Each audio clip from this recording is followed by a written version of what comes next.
नमस्कार, नमो नारायण।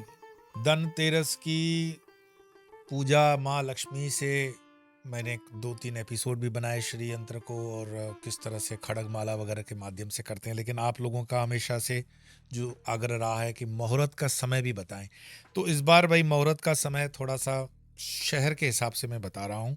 प्रारंभ करते हैं बंगाल, भारत का देश, पूर्व भारत देश के अंदर कलकत्ता।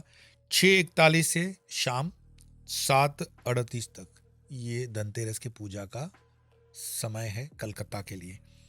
और यही समय फिर आप आगे चलते हैं तो मुंबई के लिए है 7:49 से लेकर 8:41। और फिर दिल्ली दिल्ली के लिए है 7:16 से 8:20। पर कुल मिलाकर के ऐसा आप मानिए 6:30 से 8 बजे तक का समय शाम को बहुत अच्छा है। 18 अक्टूबर शनिवार का दिन, धनतेरस। और यही समय होगा जब हम अपने यहाँ आश्रम में लक्ष्मी जी का विधिवत श्री यंत्र के ऊपर जो षोडशोपचार पूजन करते हैं, जिसमें आप ऑनलाइन जुड़ सकते हैं अपने गोत्र के संकल्प के द्वारा। 18 अक्टूबर धनतेरस के दिन कुछ चुनिंदा साधक ही मुझसे श्री विद्या के अंतर्गत जो मैं स्वयं से पूजन करता हूँ श्री यंत्र का, उसमें आपके नाम और गोत्र का उच्चारण करते हुए हम इस पूजा में जुड़ते हैं। और इस पूजा के षोडशोपचार पूजा और जो भी बाकी के विधि विधान है उसको लक्ष्मी पूजन के अंतर्गत करेंगे 18 अक्टूबर 2025 धनतेरस को। तो जुड़िए वेबसाइट www.swamiyopar.com पे अपने नाम का पंजीकरण करने के बाद। 18 अक्टूबर धनतेरस को क्यों पूजा करनी चाहिए, धनतेरस के पूजन का क्या महात्म्य है, इसके ऊपर मैं पहले भी 2-1 एपिसोड बने हुए होंगे, बट चूंकि बात चली रही है, सबसे पहले मानो कि धनतेरस सिर्फ लक्ष्मी जी से जुड़ा हुआ दिन नहीं है। धनवंतरी, मैंने पिछली बार भी एक एपिसोड के अंदर इसका उल्लेख किया था कि जब अमृत मंथन चल रहा था तब धन्वंतरी मतलब आयुर्वेद के भगवान, आयुर्वेद के जो देवता हैं धन्वंतरी, वो अपना गड़ा, अमृत का गड़ा कंधे पर लेकर बाहर निकले थे। और उसमें सारी जड़ी बूटियां, सारी विधियां उसमें थी। हमारा जो आयुर्वेद है वो सिर्फ बीमारी ठीक करने के लिए नहीं है, स्वास्थ्य और आरोग्य, ये 2 शब्दों पे ध्यान देना। तो आयुर्वेद हमेशा कहता है कि तुम स्वस्थ रहो, ना कि बीमार होकर आ जाओ हम तुम्हें ठीक करें। हम लोगों के पास जो हमेशा प्रश्न होता है ना कि आयुर्वेद जो है उसका इतना असर आजकल नहीं हो रहा है, उसका कारण है एक तो जो उसके नियम हैं, चंद्रमा की ज्योति का समय है, उसको विधि जो विधान से लगाना जड़ी बूटियों का, उसी आज्ञा से लेना, और क्वाथ जिसे बनता है उसके आरपीएम आजकल अलग हो गए हैं, आजकल मिक्सर ग्राइंडर वगैरह का उपयोग बहुत होने लगा। वो जो हाथ से बनने वाली विधि थी, आपने देखा होगा घर के अंदर जब मसाला भी बनाते हो तो हाथ से जो पिसा हुआ चटनी होता है उसका स्वाद अलग होता है। उसका कारण है आरपीएम।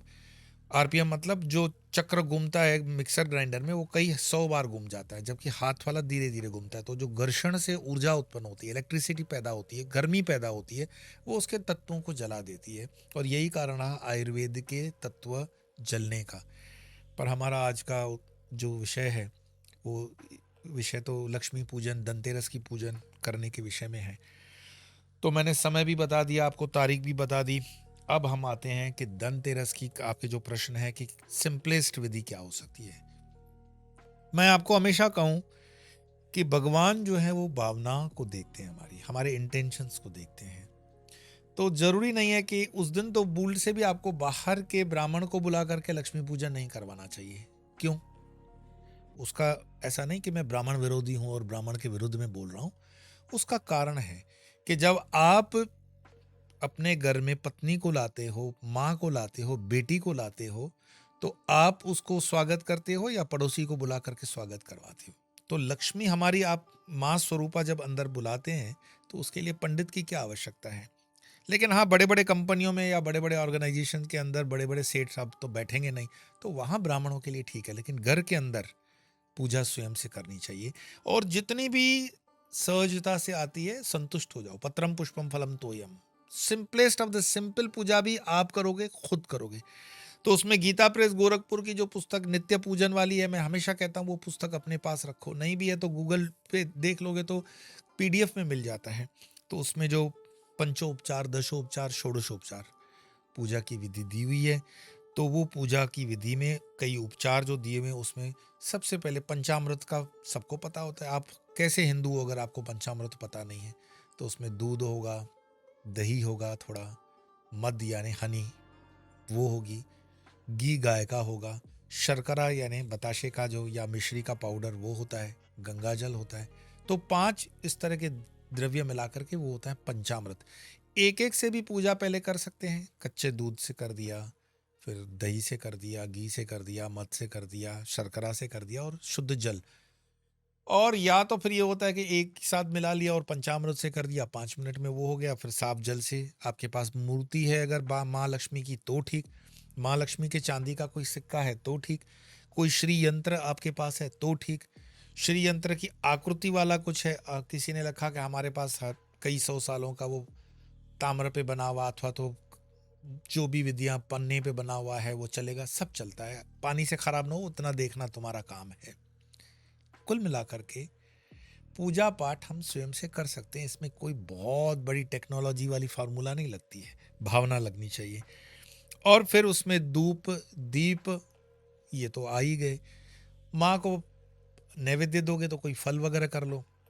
माँ को पसंद है खीर, अगर बना सकते हो बहुत अच्छा। लक्ष्मी जी को पसंद है खीर, और खीर में थोड़ा सा अगर सुविधा हो केसर का 1-2 दाना डाल सको तो, नहीं भी डाल सकते हो तो हल्की सी चुटकी भर हल्दी डाल दो।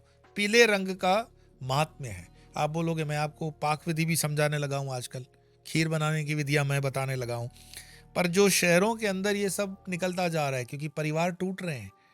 जॉइंट फैमिली से हम लोग छोटे कैप्सूल फैमिली हो गए। बहू को पता ही नहीं है कि खीर कैसे बनती है। खीर का रंग चढ़ा तो सफेद था, निकलती काली है, जल गई, क्योंकि चावल हिलाते रहने पड़ते हैं उसको, गैस को स्लो रखना पड़ता है, गैस वो बढ़ा देती है। तो आप माँ लक्ष्मी के लिए जब खीर बनाते हो तो पूरे मन से शुद्ध होकर के समर्पण भाव से उसको रखेंगे। फिर मैंने जैसे बताया थोड़ी बहुत चीजें आप गूगल की सहारे से भी कर सकते हो, जैसे खड़ग माला है, लेकिन उसके अलावा भी कनक दारा स्तोत्र, कनक दारा स्तोत्र आप सुने, यूट्यूब पे आपको मिल जाता है, उसके अर्थ को भी समझें तो बहुत अच्छा है। कनक दारा स्तोत्र माँ लक्ष्मी की पूजा में बहुत शुभ माना गया है। और कनक दारा का और एक्सपेरिमेंट मैं बताता हूं। जो लोग विष्णु सहस्त्र नाम करते हैं, जो लोग विष्णु सहस्त्र नाम करते हैं तो सिर्फ विष्णु सहस्त्र नाम नहीं करना चाहिए। अगर संभव हो तो सिर्फ विष्णु सहस्त्र नाम पे रुके नहीं, साथ साथ में कनक दारा स्तोत्र करें, तो विष्णु और लक्ष्मी साथ में आते हैं और ये सात्विक लक्ष्मी है। वैसे तो अष्टलक्ष्मी का मैंने आपको बताया ही हुआ है, आदि लक्ष्मी, धन लक्ष्मी, धान्य लक्ष्मी, गज लक्ष्मी, संतान लक्ष्मी, वीर लक्ष्मी, भाग्य लक्ष्मी, विजया लक्ष्मी, और फिर अपनी तरफ से और भी जोड़ते जाओ, कई लक्ष्मियां और हो सकती हैं। ये जो लक्ष्मी हम देख रहे हैं करेंसी वाली, ये सिर्फ प्रवाह है, करंट है। करेंसी करंट से निकला हुआ शब्द का प्रयोग है। वो लक्ष्मी जो है अष्टलक्ष्मी, वही शुभ मानी गई है, और ये अष्टलक्ष्मी साधना से मिलती है। और जब अष्टलक्ष्मी की कृपा होती है तो धन, यश, आयु, वाहन, पुत्र, भवन आदि की प्राप्ति स्वाभाविक होती है। पर इस लालच से आप धन के लिए आप लक्ष्मी का पूजन करोगे, ये ठीक नहीं है। तो उससे और क्या फल मिलता है? जैसे हर पूर्णिमा को अगर लक्ष्मी पूजन करते हैं तो बहुत अच्छी बात है। श्री विद्या में तो मैं कहता ही हूं कि हर पूनम का बहुत बड़ा महत्व होता है। जैसे मानो कि हम शिव जी के दिन फिक्स हैं, हनुमान जी के दिन फिक्स हैं, ऐसे लक्ष्मी का महीने के अंदर पूर्णिमा फिक्स है। भगवान शिव और पार्वती का संयुक्त रूपेण पूजन प्रदोष फिक्स है। आप हमारी वेबसाइट पे ये सब देखते हो, लगे हुए हैं। फिर भैरव जी का कालाष्टमी फिक्स है। 5 पूजाएं अपने जीवन में अगर कर सकते हो तो करो, घर पे, बिना किसी खर्चे के, बिना किसी पंडित के, थोड़ा बहुत सीख सकते हो। उसके लिए हमने एक आयोजन भी रखा है कि भैरव की तंत्रोक्त पूजा सिखाने के लिए 1 नवंबर और 2 नवंबर को आप ये क्लिप देखेंगे तो समझ जाएंगे। आप सब लोगों के प्रेम पूर्वक अनुरोध पर भैरव साधना कैसे की जाती है, भैरव साधना की एनर्जी, भैरव साधना का जो भी एक अपना परिप्रेक्ष्य है, उसको समझने के लिए मेरे साथ व्यक्तिगत मात्र 45 साधक 2 दिन के इस शिविर में शामिल होंगे। आनंद मौन, श्री त्रिपुर भैरव आनंद मौन साधना शिविर 1 नवंबर और 2 नवंबर। साथ ही हम आपको इस शिविर के अंतर्गत जो बारीकियां हैं साधना की, मेडिटेशन की, वो भी समझाएंगे। और जो 45 साधक जुड़ेंगे और उसके अलावा जो नहीं जुड़ पाएंगे वो ऑनलाइन हमसे जुड़ सकते हैं। तो आइए 1 नवंबर और 2 नवंबर मिलकर करें श्री त्रिपुर भैरव आनंद मौन साधना। तो साथ साथ में मैं कहूँगा कि गणपति की जैसे पूजा के लिए भी एक शिविर लगाया जाएगा, माँ शक्ति की उपासना के लिए और दुर्गा सप्तशती इत्यादि को सिखाने के लिए भी शनि और रवि का कोई हम आयोजन करेंगे इस तरह की कैंप का, क्योंकि उसमें एफर्ट्स लगते हैं, काफ़ी मेहनत करनी पड़ती है, आयोजन करने पड़ते हैं। तो 5 पूजाएं मैं चाहता हूं कि आप सीखें, ऑनलाइन से या ऑफलाइन से। तो उसमें गणपति जी आ जाएंगे, हनुमान जी आ जाएंगे, शिव जी आ जाएंगे, भैरव जी आ जाएंगे। आपके अगर कोई विशेष और कोई इस तरह से रहता है तो उसमें भी हम कर लेंगे। और बाद में मैं बताऊं कि लक्ष्मी जी की जब आप पूजा करते हैं तो लक्ष्मी की पूजा के बाद जो दूध वगैरह उसका चढ़ा हुआ रहता है उसको कभी भी रास्ते पर इस तरह नहीं फेंके, और बूल से भी सिंक जो होती है वॉशरूम्स वगैरह की उसमें न करें। तो बम्बई में रहने वाले, कलकत्ता में रहने वाले, दिल्ली में रहने वाले जो फ्लैट में रहते हैं वो कहेंगे कि हम क्या करें इसका। तो उसमें और थोड़ा पानी वगैरह मिक्स करके पौधे में थोड़ा सा डालोगे तो नुकसान नहीं होगा। इनफैक्ट पौधे में इस्तेमाल ही उतना करो, 1-1 2-2 चम्मच पंचामृत, कि जब पौधे में डालो तो वो पौधा मरे नहीं, और थोड़ा सा निमित्त जिसको कहते हैं ना प्रसाद के स्वरूप में ग्रहण भी कर लिया। पर बाकी का पौधे में डालेंगे, सिंक में नहीं डालेंगे, रास्ते पे नहीं डालेंगे। और श्री सूक्तम का पाठ वगैरह अगर आता है तो वो करेंगे। श्री विद्या के जो साधक हैं वो तो अपने पूरी परंपरागत जो होगा, जैसे 18 तारीख को आप जुड़ते हो तो वो पूरी श्री विद्या की परंपरा में ही श्री यंत्र के ऊपर पूजा होगी, वो तो हम करेंगे ही। साथ साथ में जिन लोगों के पास कोई एक्सक्लूसिव कोई श्री यंत्र वगैरह होते हैं, पारद वगैरह का मर्ज, तो वो भी उस पर पूजा कर सकते हैं। और श्री यंत्र की रचना के विषय में मैं कई एपिसोड बना चुका हूँ। कुल मिलाकर के श्री यंत्र का विषय में आप बस इतना याद रखो कि जो अंतिम बिंदु है काम कामेश्वरी का, वो शिव और शक्ति का मिलन का वो बिंदु है। बाकी यंत्र के अंदर 43 त्रिकोण बनते हैं, उसमें 28 मर्म स्थान है, 24 संधि के स्थान बनते हैं। और इसकी जितने डिटेलिंग में जाओगे बहुत गहरा, और उस पर कई महात्माओं ने, कई ज्ञानियों ने बहुत कुछ लिखा हुआ है। आज श्री विद्या का हमारा सब्जेक्ट नहीं है, आज का हमारा सब्जेक्ट है कि धनतेरस के दिन। और धनतेरस, तेरस का मतलब अपने आप में एक इसका समझने जाओगे तो बहुत कुछ निकलता है। तेरा, तेरा नानक जी से तो जुड़ा हुआ है ही, सब तेरा है। तो धनतेरस, धनतेरस हम निमित्त मात्र हैं, देने वाली परमात्मा जो है माँ लक्ष्मी है, वो हमें निमित्त बना करके देती हैं। धन तेरा है, तेरस तेरी है। लेकिन जब तक है उसका भोग करें, लेकिन दुरुपयोग न करें। जहां तक हो सके अपने आसपास जो लगता है कि इनको मदद दी जानी चाहिए दें। साथ में स्वदेशी सामानों का उपयोग करेंगे। किसी सरकार या किसी लीडर के कहने पर हम बात क्यों करें, हमें हमारा विवेक होना चाहिए कि हम स्वदेशी का ही जो सामान है उसका उपयोग करेंगे, स्वदेशी सामान को ही हम बढ़ावा देंगे। तो बहुत बहुत शुभकामनाओं के साथ आपकी दिवाली की बहुत अनंत शुभकामनाएं, धनतेरस की शुभकामनाएं।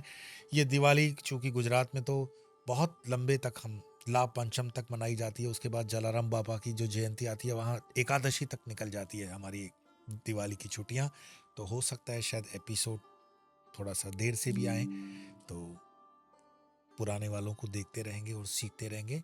मुख्य बात क्या है, सनातन की छत्र छाया में रहना, सनातन की यात्रा करना।